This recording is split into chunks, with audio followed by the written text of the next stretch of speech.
Much, Kathy, for that nice introduction. And yes, I am a Swedish management consultant, and I do work all over the Middle East. I have spent a lot of time globally in Asia and Europe, and some in Latin America as well. But Middle East has been my passion for a long time, and I do keep sort of a foot in the corporate world, but also one in the academia. So I do a fair bit of research under the umbrella of Stockholm's University, but also within my consultancy. So this is a little bit where I come from. So today, I put together a little bit of a program, and I thought we'd go through a bit of an introduction to the Middle East, and then also looking at is how does that actually affect the workplace and the leaders down in the Middle East. So we will look at that and also see the challenges that these leaders have and how they could be addressed and so forth.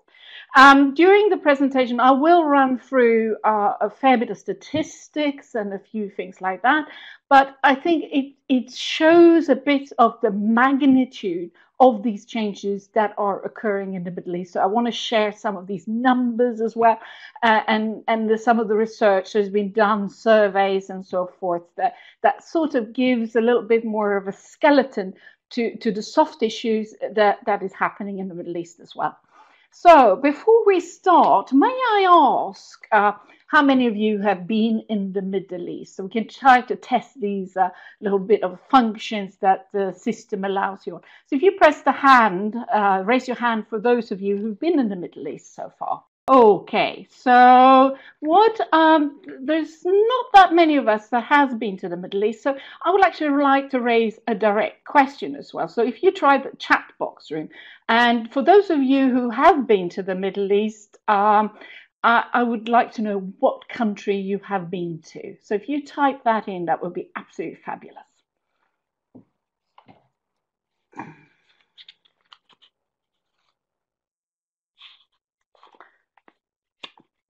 Dubai, I'm getting, which is nice. Israel, which is great as well. And Dubai, Jordan, UAE, Lebanon. There is obviously a few people that have been very, very experienced here. And Saudi Arabia, Morocco, if that that counts, it comes up here. Which is actually the question that I would also say in my next slide here. What is actually the Middle East? Where is it? It's if I ask a group of friends where the Middle East is, I actually do get so many different answers. So that question, say, is Morocco part of the Middle East, is a very, very good question, because if we look at the map here onto the west level, we have North Africa. And for some people, this is the Middle East, but I would more call this the Arab-speaking world. So Morocco and Libya, Tunisia, Algeria, to the west of here would be more called North Africa. And the same is, I would often get a question, the answer that Pakistan and Afghanistan, or even sometimes Malaysia, is part of the Middle East, because the interpretation between Middle East is more to say that it is the Islamic world or the dominant Islamic world. But I would call the Middle East what we see in front of us on this slide. So from Egypt in the west to Iran in the east.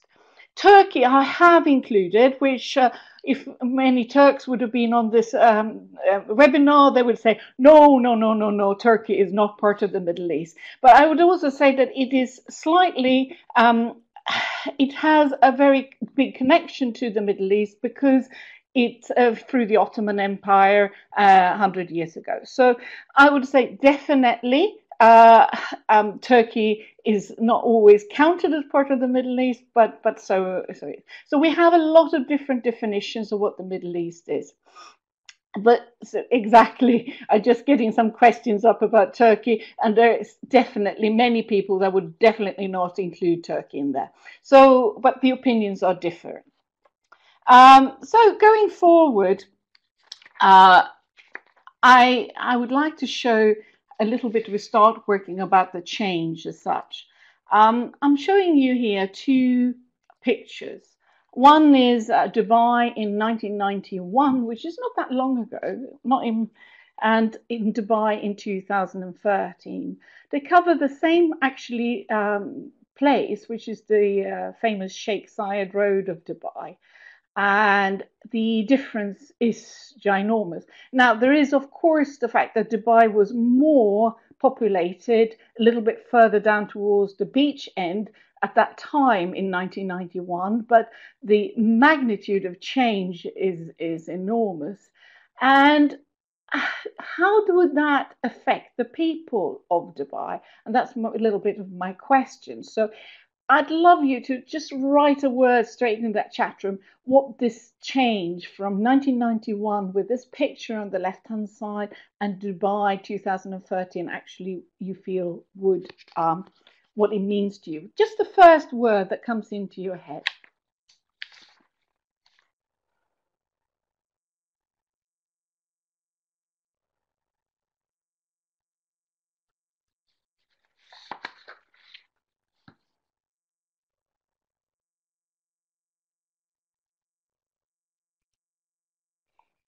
I get overwhelming, luxury, yes, money,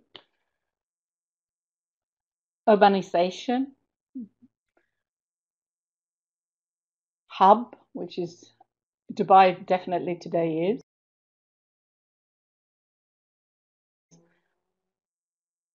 And I think exactly these things are, it's obviously the difference of money then and today.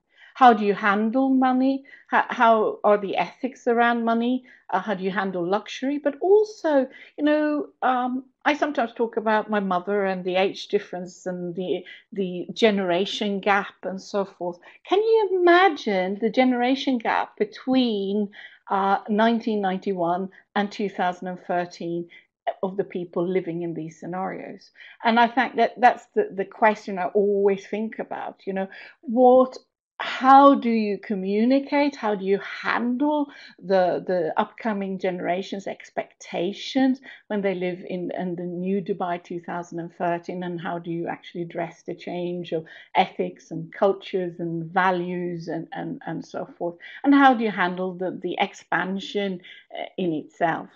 I find it quite interesting. But we'll stay with Dubai because Dubai is something that people do recognize and also shows probably one of the most significant changes visibly as such. So I'm going to start asking you a few bit of questions and see what you think. Just guess. There is no, nobody needs to sort of feel that it's an exam or anything like that, but I'd like to give a little bit of a feeling. So, could you guess the population in Dubai in 1968?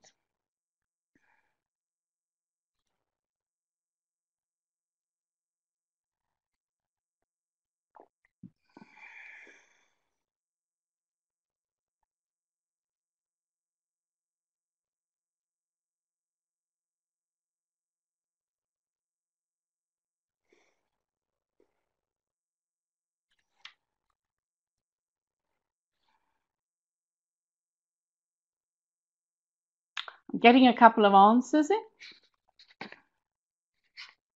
Okay.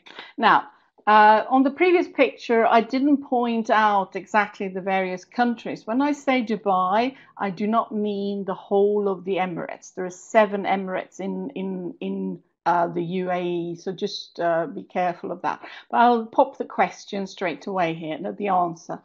It is actually 59,000 people, which is staggering. And if I asked the question, how many people did you think that was populating Dubai in 2015?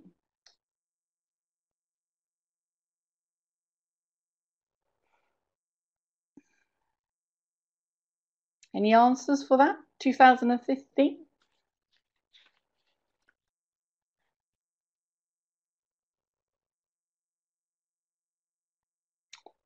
I'm getting quite good answers here, that's for sure.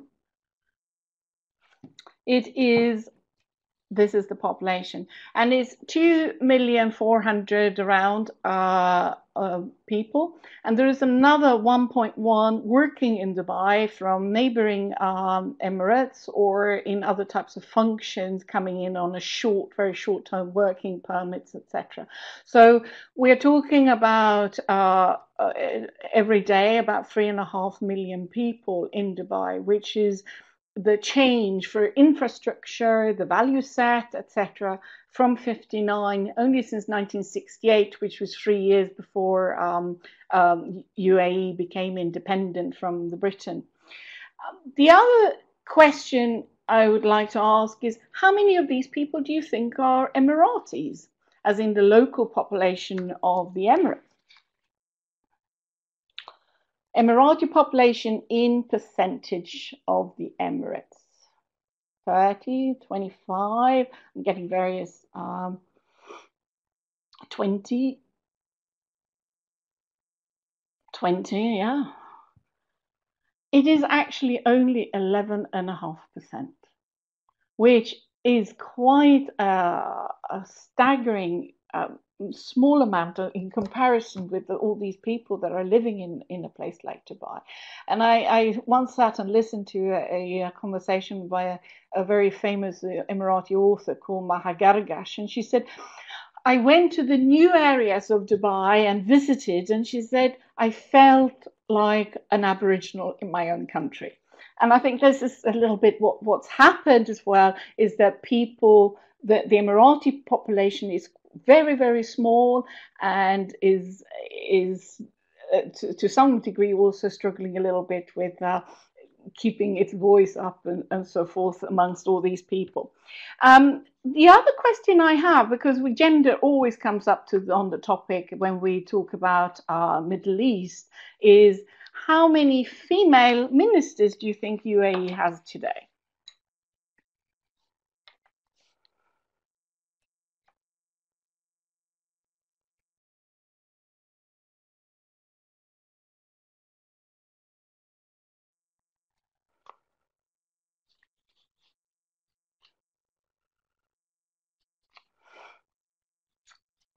And actually, it is 8. And it is so lovely to see, particularly the latest changes of the ministerial cabinet that came fairly recently and has added even more women and very energetic women as well in the UAE. I would say UAE is out of how many? I think it's about 25. Okay, I would have to double check it, but it's about 25 ministers. Okay. And so that is quite a number of different facts around Dubai to show how much of change that has happened. I'm going to continue talking a bit of the wider region and about the changes that is happening there.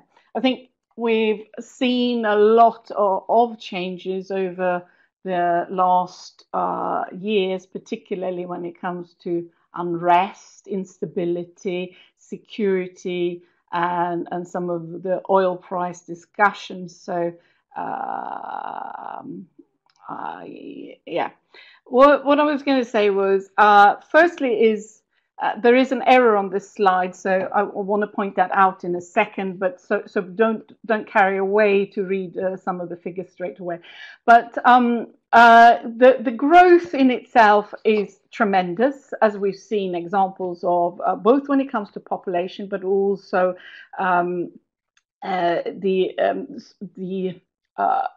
actual income and so forth that has happened in many parts of the region. Of course, in Egypt, there has been a boom up to around 2008 when it comes to the financial crunch, which then the GDP has gone down quite significantly. In countries like Syria and Iraq and so forth, the GDP has not grown as much as in the Gulf countries. But there is still, with the population growth, also a significant growth in the GDP all over the region.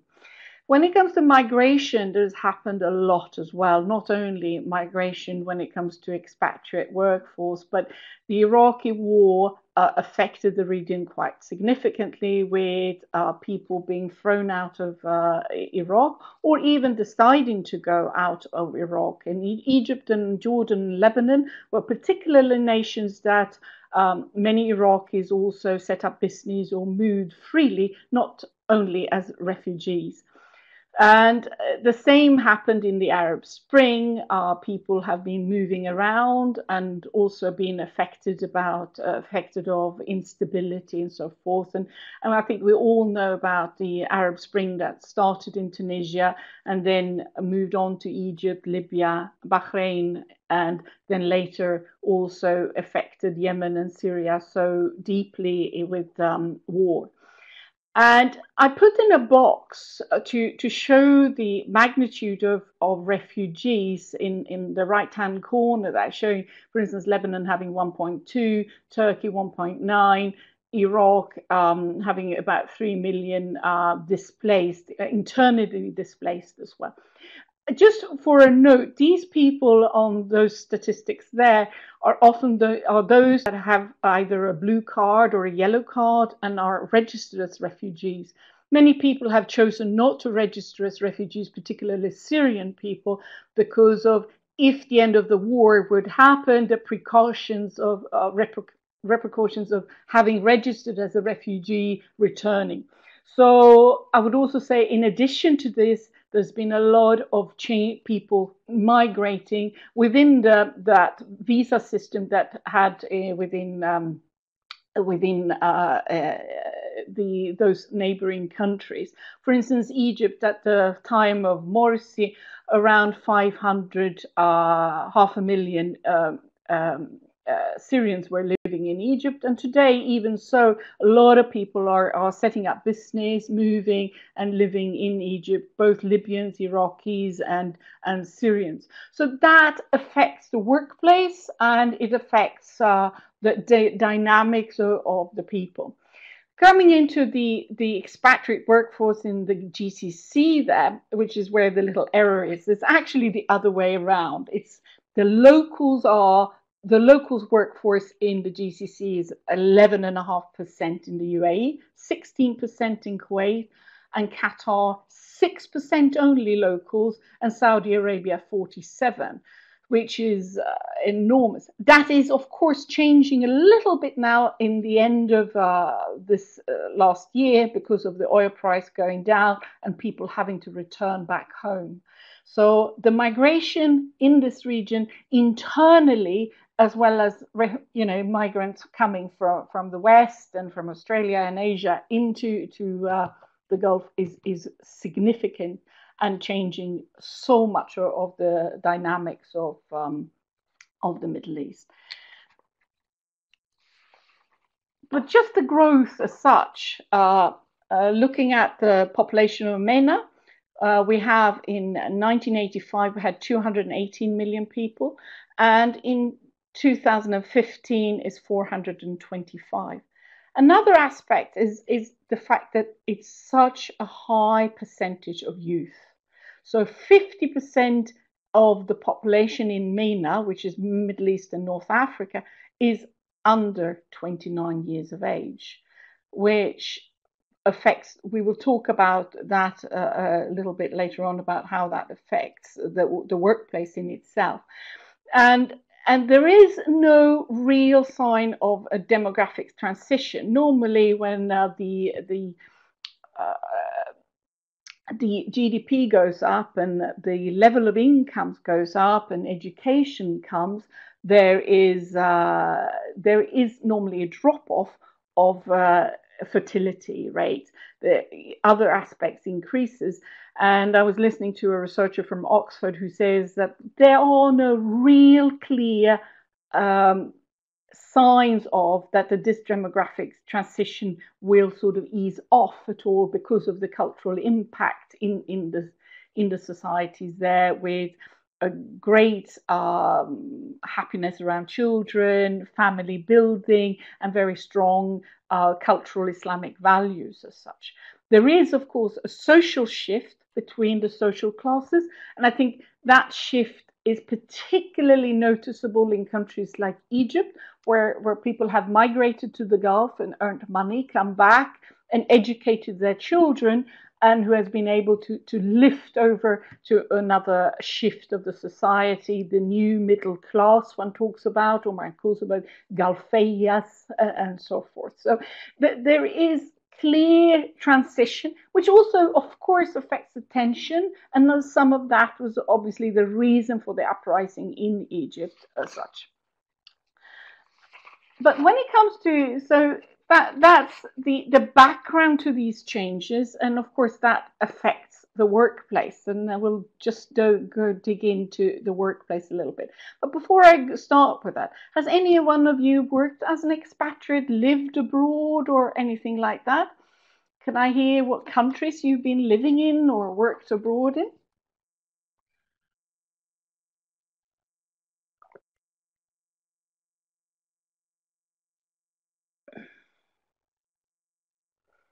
Saudi Arabia,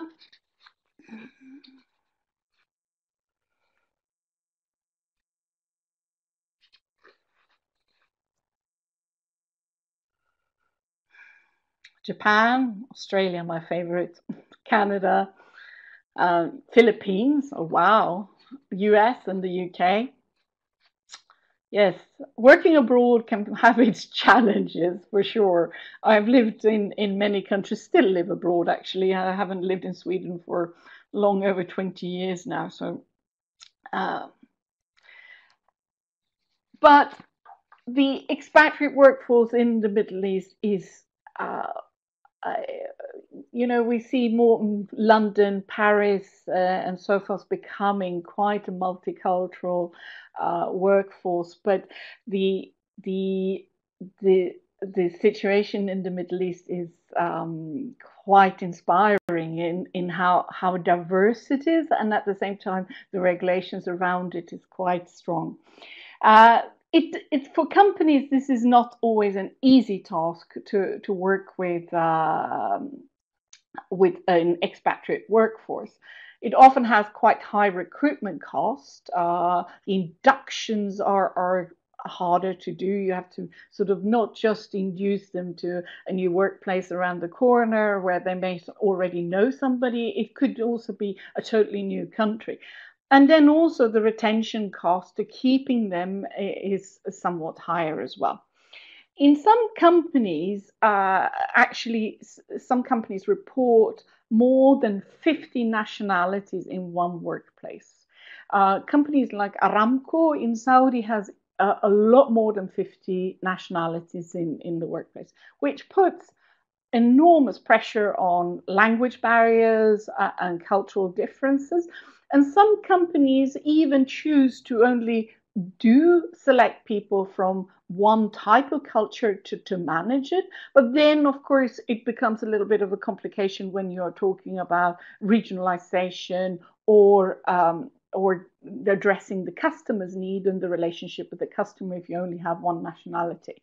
But of course, in some of the construction side, one group of people from one area becomes an easier thing when it is less educated people with less of literacy rate and so forth to have one group of people coming from one area, and you see the recruitments doing that.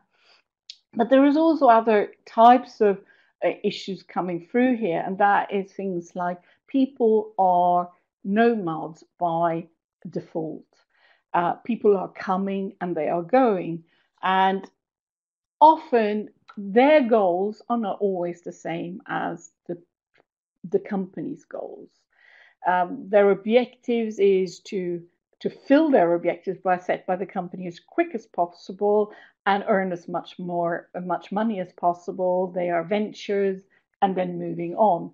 So keeping a workforce of expatriate in such dominant requires a lot of alignments between the company goals and the personal goals, and also has sometimes aspects of long-term development that are not seen by the individuals as such, that are having a much shorter lifespan in their expectations of how long they're going to work with this particular employer. And some people hang on to their jobs because is re-expatriation an option? For Syrian nationals, for instance, in the Gulf today, re-expatriation is not an option. For some Egyptian people, they feel that the going home for a large unemployment ratio, etc., would be a devastating situation. For Palestinians, this has been a long-term situation where going home might not even be an option with regard to passports or visas and so forth. So you will have a mix of people wanting to very, very quickly get on with their job, go and do their needs, fill their targets and move on. Whereas some people will be extremely protective, and particularly in a redundancy situation or a cut down situation, they will be working very, very hard to keep their job because going home is not an option. The other piece that this change of political landscape that is happening all over the Gulf today affects visas and the team spirits, of course, as well. The changes can happen very, very quickly. And for instance, visas for Syrian people are very difficult to gain. Sometimes visas for Iranian nationals are very, very difficult to gain in the rest of the Gulf. And also it could be particular pieces like Pakistani nationals that has difficulty in traveling in the region, particularly to places like Kuwait and so forth. So there is often a, a, a, a difficult situation to choose of choosing the best talent versus his passport holding. And that also is the relationship that he's going to do with a client or a supplier and so forth. What is the nationality you are going to choose? And I often speak to recruiters who wants to work with me and understand the region. And I said, did the client tell you what nationality he was looking for?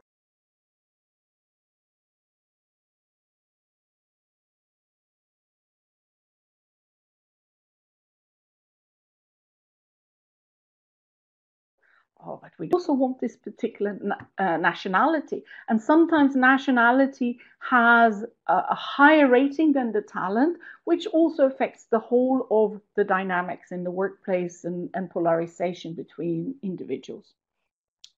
So I would say the efforts needed on a corporate culture is to replace some of these national cultures, some of these cultural differences, and also making sure that you have a long-term view on the goals and objectives of the business, and that people align with these are very, very important. Ah, I'm talking non-stop and I take a tiny bit of a breather. Do you know what the average age of the workforce in, for instance, UK is?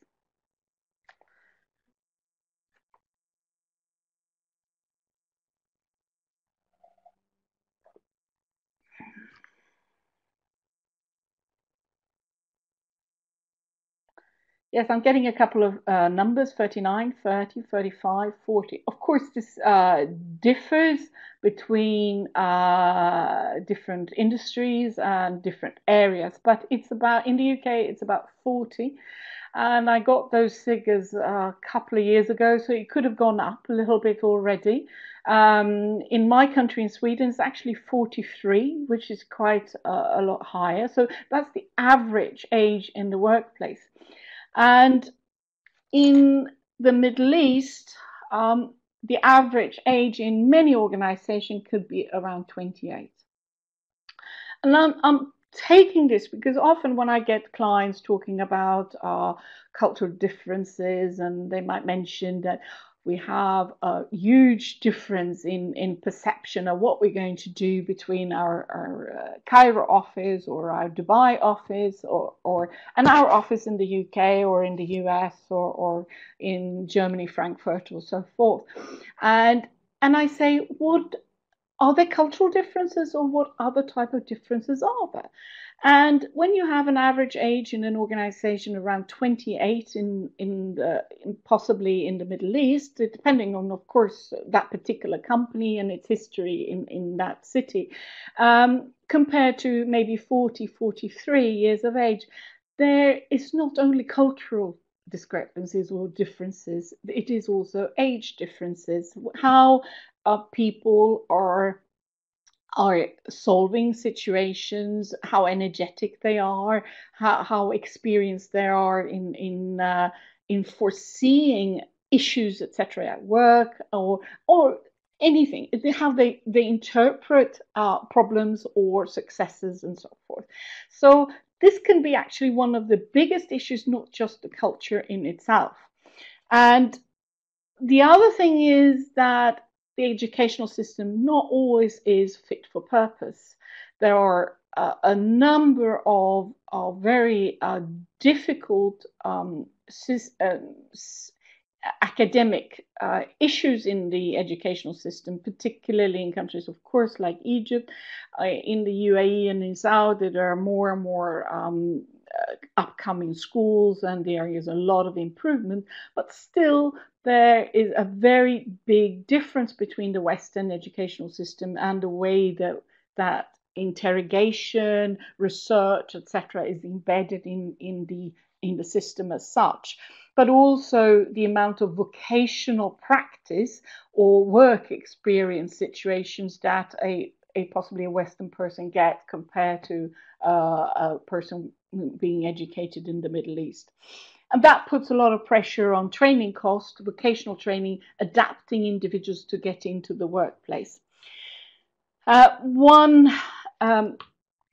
And mentoring, of course, has become quite a useful thing. But then when you have a very rotating workforce where people moving in a very high rate and then having mentoring programs, they don't have the ability to be over such a long period that you would ultimately like to have. In general, the experience level is low, as I just said, but still also with the young workers, very, very high career expectations and putting demands on retention.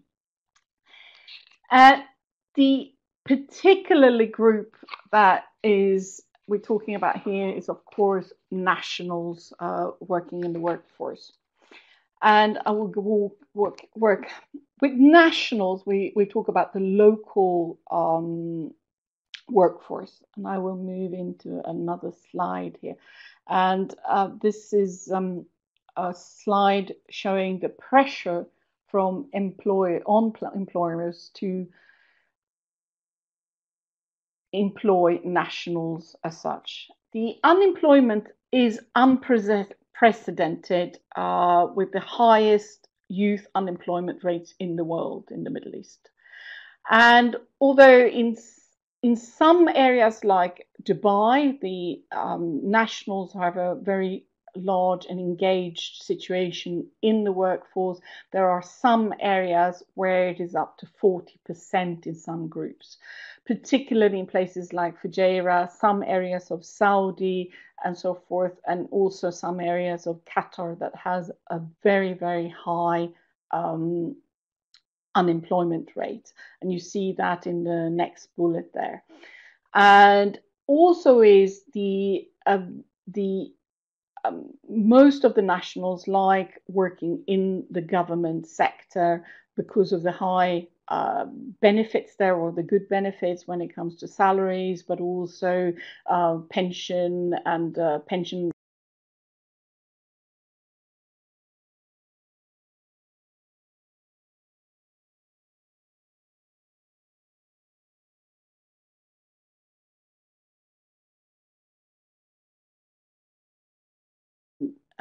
the biggest challenges have been on employers, where there's been a lot more demand on them to take on board nationals.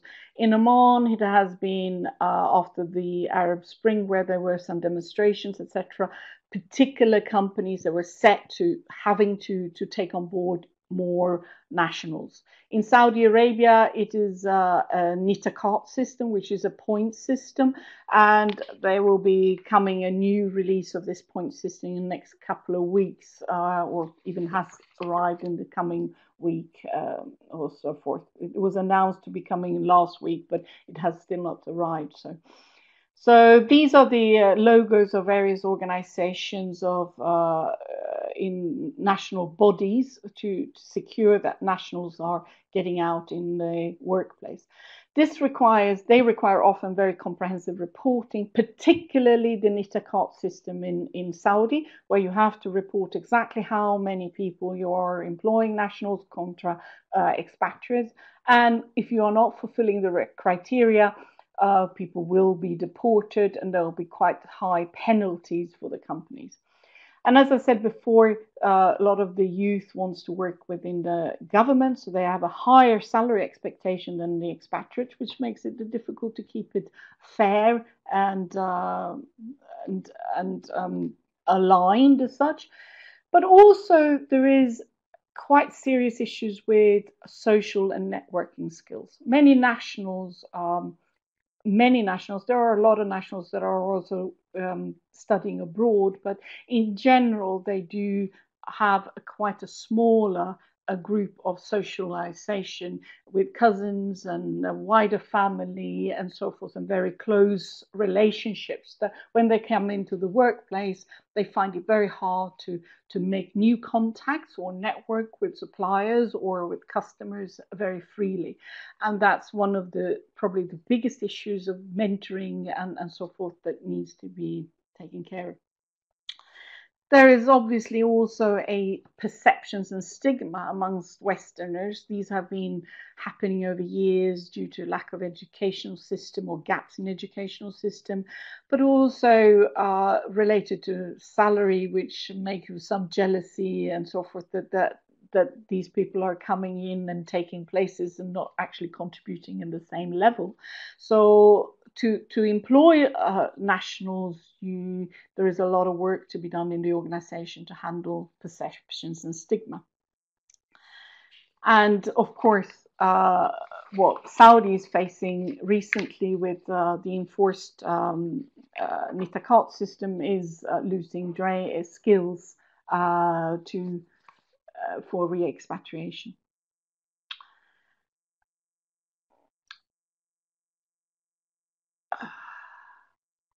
Are you all with me? Good. I just wanted to pause a little bit.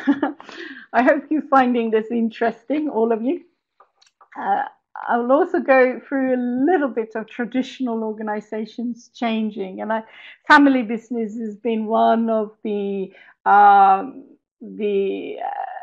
traditional ways of organizing a business, and very patriarchal, authoritarian system, a value system. And these are changing because family business have difficulty to grow, actually. So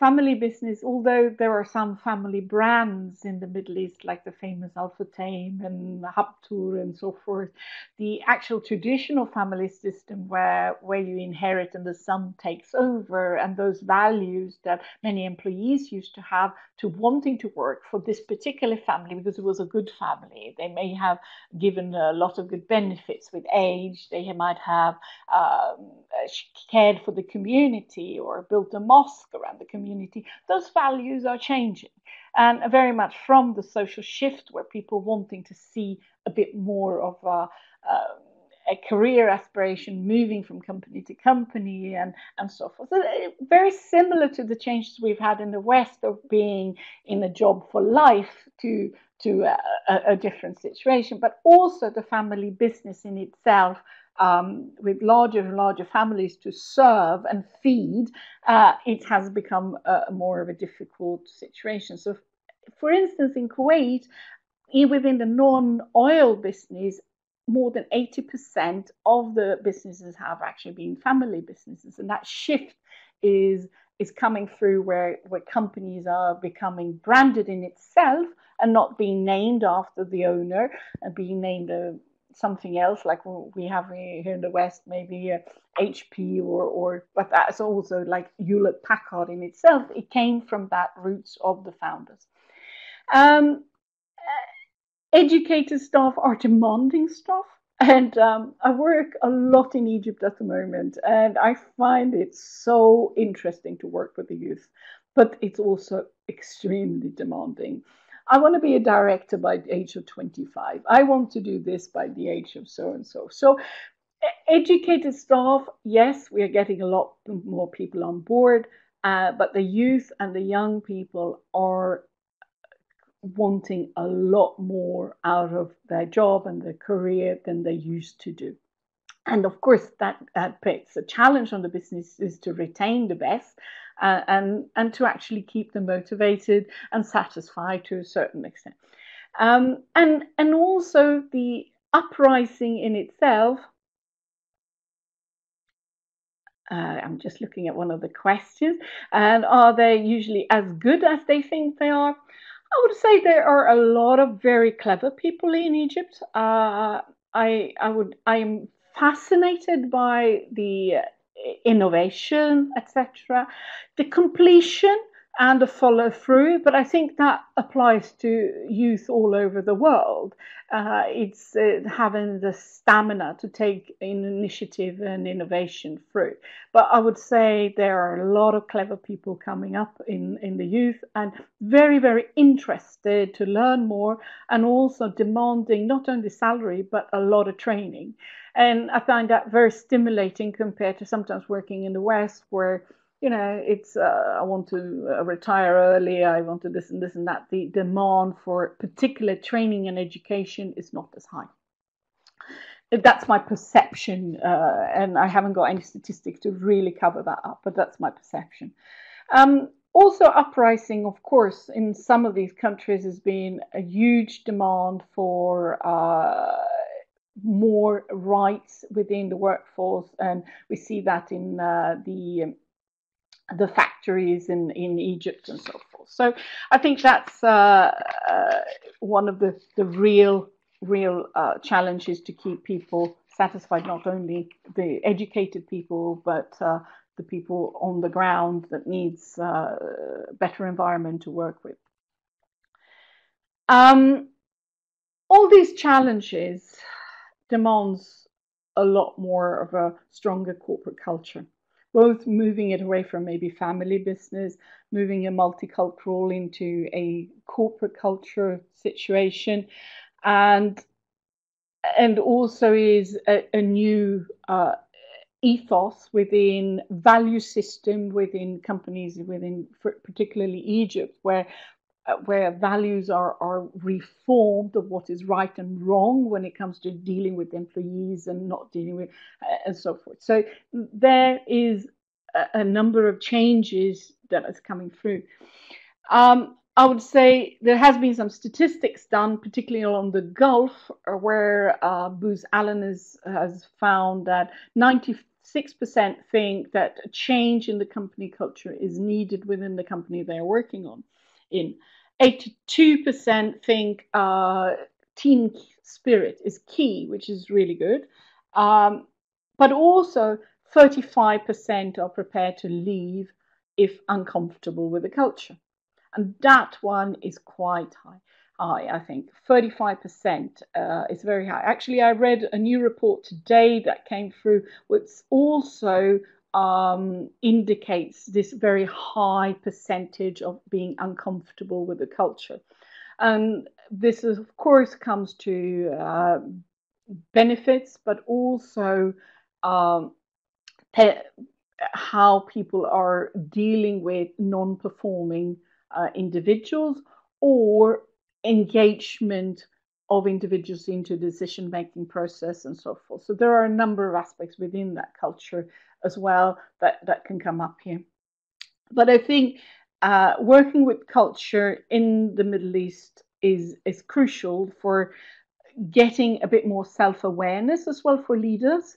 And I work a lot with coaching, particularly Egyptian managers that wants to expand their businesses and how they need to rethink and be more self-aware of what their values are, but also self-aware of what the values are within their employees. So doing assessments of them, and also getting a tangible data so that there is a meaningful discussion about what is the values of the employees.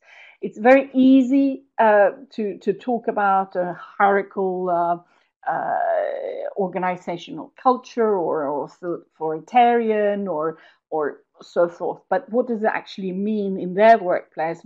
How many people do actually understand the goals and the mission of the company? How many understand what repercussions would happen if they did so and so? What are the values and so forth? To really have assessed data makes the conversations much more tangible and much more in depth of how to steer a management team towards working with the culture.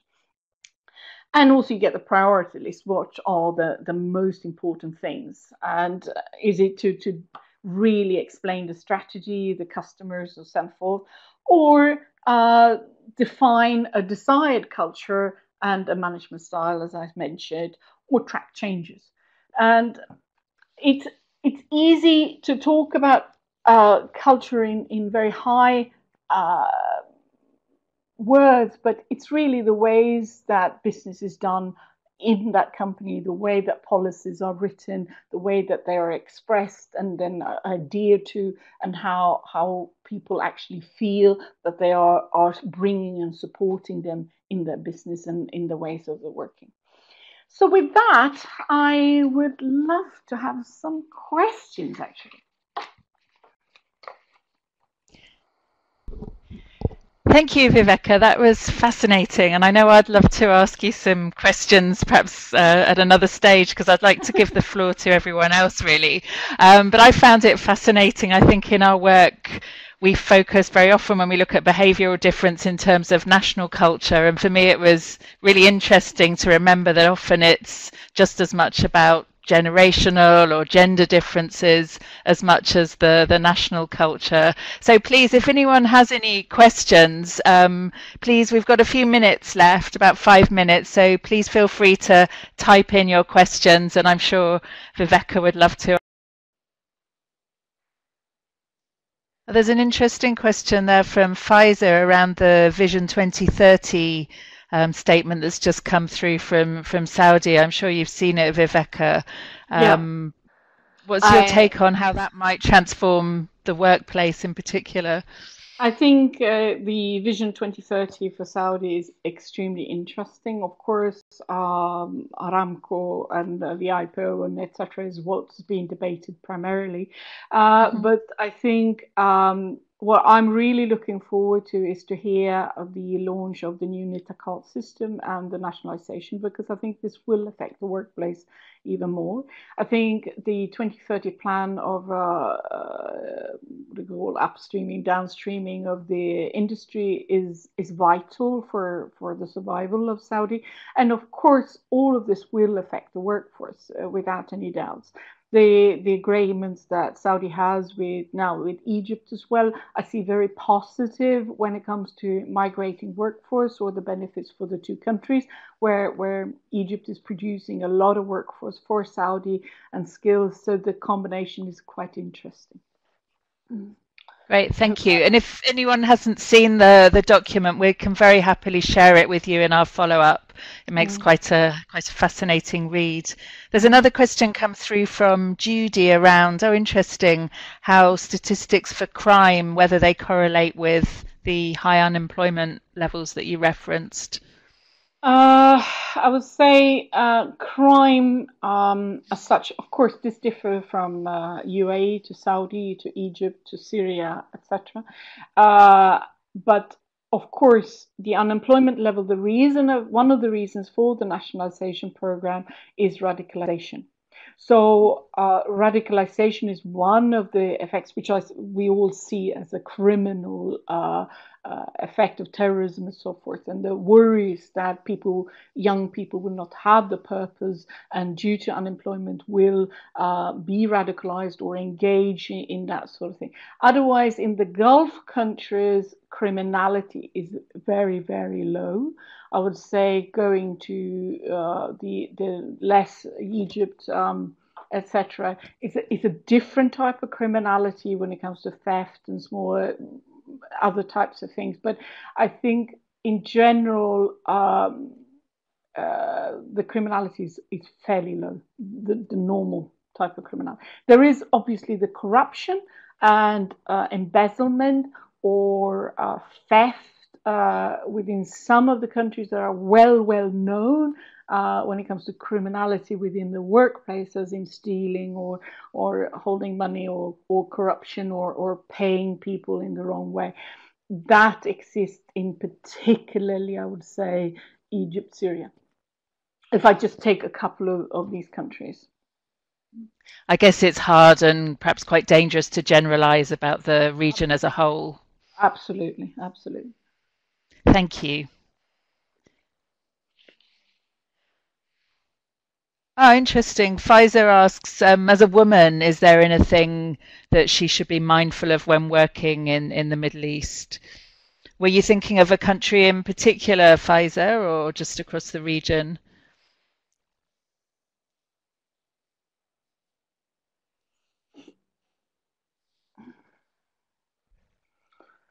Any advice for Pfizer? But yeah, I have worked in the Middle East as a woman since 1993. It was my first assignment in Kuwait. So I would say I've really enjoyed working as a woman. However, I would say the country that is technically more complicated, and that's due to visa system and also rules of the society, is of course Saudi. However, otherwise, I would say there are some great opportunities to work as a woman in the Middle East. You just have to work very closely on how you manage your femininity and how you deal with certain things. But I definitely can't see any major hindrance in it. And in Saudi, this is changing, which is also part of the 2030 vision, because now the educated Saudis are predominantly women, so it's more educated women than men at the moment coming out of university. So it will change for sure. We probably have time for one more question, if anyone has anything else they'd like to ask before we close.